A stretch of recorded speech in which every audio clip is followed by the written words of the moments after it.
वादळवारा वृत्त समूहाचे संपादक ज्येष्ठ पत्रकार विजय कडू यांचा रायगड प्रेस क्लबच्या 20व्या वर्धापन दिनानिमित्त रायगड लोकसभा मतदारसंघाचे लोकप्रिय खासदार सुनील तटकरे यांच्या हस्ते निशिकांत जोशी स्मृती पत्रकार पुरस्कारानं सन्मान करण्यात आला। रायगड प्रेस क्लब या पत्रकारांच्या सामाजिक बांधिलकी जपणाऱ्या संघटनेचा 20वा वर्धापन दिन आणि पत्रकार सन्मान सोहळा खोपोली येथे मोठ्या दिमाखात पार पडला। या सोहळ्यात राज्यस्तरीय संपादक पुरस्कार आणि जिल्हास्तरीय पत्रकारिता पुरस्कारांचं वितरण करण्यात आलं। यावेळी मनोगत व्यक्त करताना खासदार सुनील तटकरे म्हणाले, विजय कडू यांना पत्रकारितेतील असंख्य पुरस्कारानं सन्मानित केलंय, मात्र आज प्रथमच माझ्या हस्ते ज्येष्ठ पत्रकार विजय कडू यांचा सन्मान करताना मला अत्यानंद होतोय। विजय कडू हे अनेक सामाजिक संघटनांशी संबंधित सहकारी पत्रकारांच्या उन्नतीसाठी सदैव धडपड करत असतात, त्यामुळे त्यांचा सन्मान निश्चितच सर्व पत्रकारांसाठी प्रेरणादायी आणि आदर्शवत आहे।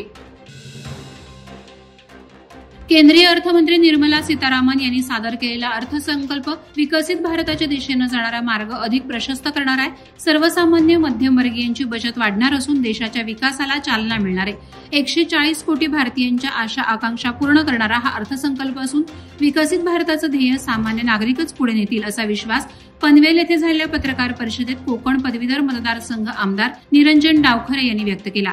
नागरिकांची बचत वाढून तेच देश विकासाचे भागीदार बनतील यासाठी विशेष तरतुदी असल्याचंही त्यांनी नमूद केलं।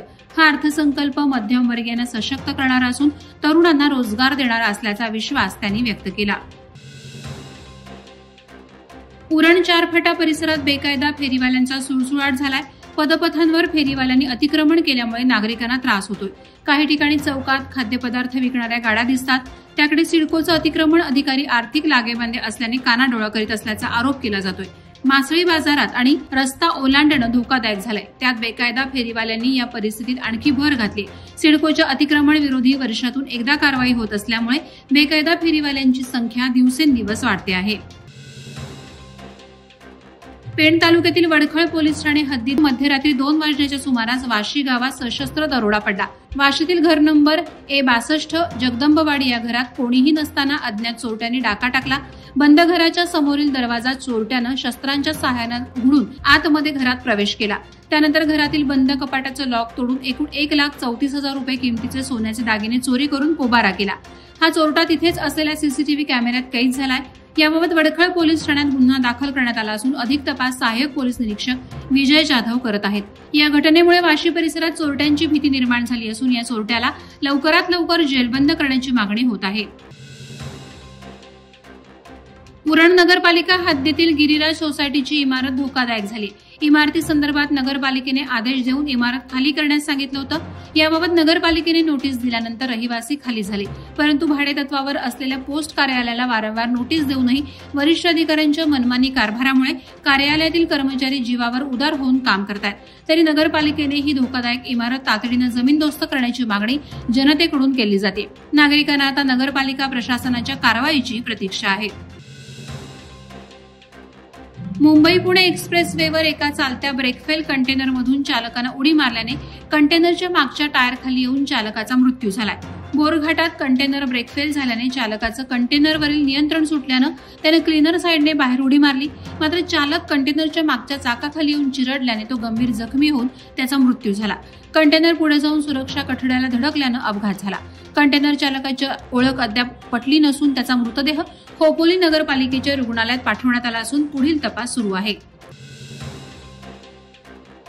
रायगड जिल्ह्याचे पालकमंत्रीपदी भरतशेठ गोगावले यांची नियुक्ती व्हावी यासाठी रोहा तालुक्यातील शिवसेना पदाधिकाऱ्यांनी श्री अष्टविनायक गणरायाच्या चरणी साकडं घातलं। शिवसेना रोहा तालुका प्रमुख अॅडव्होकेट मनोज कुमार शिंदे यांच्या नेतृत्वाखाली पदाधिकारी आणि ज्येष्ठ कार्यकर्त्यांनी हे साकडं घातलं। यावेळी रोहा शहर प्रमुख मंगेश रावकर, चणेरा संपर्क प्रमुख भालचंद्र मोरे यांच्यासह तालुक्यातील अन्य पदाधिकारी उपस्थित होते। शिवसेनेच्या स्थानिक कार्यकर्त्यांच्या मते भरतशेठ गोगावले यांच्या नेतृत्वाखाली जिल्ह्याचा विकास वेगानं होईल आणि शिवसेनेला अधिक बळ मिळेल, त्यामुळे त्यांची नियुक्ती होण्यासाठी सर्व पदाधिकारी प्रार्थना करत आहेत। नॅशनल फिश वर्कर्स फोरम आणि महाराष्ट्र मच्छीमार कृती समिती आयोजित राष्ट्रीय मच्छीमार कार्यशाळेला अलिबागमध्ये सुरुवात झाली। पर्सनेट आणि LED मासेमारीमुळे मच्छीमारांना अनेक समस्या निर्माण होत आहेत। देशभरात नव्यानं विकसित होत असलेल्या बंदरामुळे दिवसेंदिवस मासेमारी करणं कठीण होत आहे। अशा समस्यांचा उहापोह या कार्यशाळेत करण्यात येतोय। देशातील 9 राज्य, केंद्रशासित प्रदेश यांचे प्रतिनिधी या कार्यशाळेत सहभागी झालेत। यावेळी महाराष्ट्र मच्छीमार कृती समितीचे अध्यक्ष लिओ कोलासो, कार्याध्यक्ष रामकृष्ण तांडेल, सरचिटणीस किरण कोळी, सचिव उल्हास वाटकरे उपस्थित होते.